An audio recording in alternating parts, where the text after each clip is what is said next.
Ang mabuting balita ng Panginoon ayon kay San Marcos.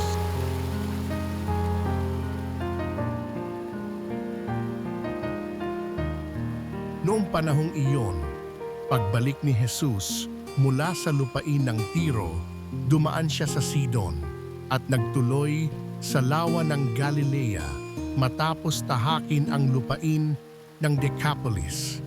Dinala sa kanya ang isang lalaking bingi at utal at ipinamanhik nila na ipatong sa taong ito ang kanyang kamay.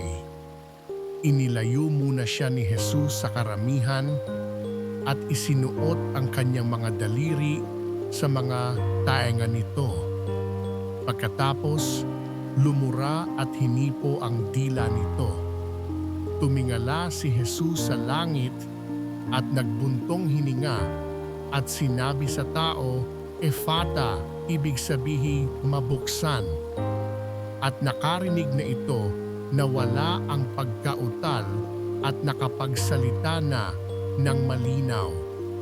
Sinabi ni Jesus sa mga tao na huwag ibalita ito kanino man, ngunit kung kailan sila pinagbabawalan ay lalo naman nilang ipinamamalita ito.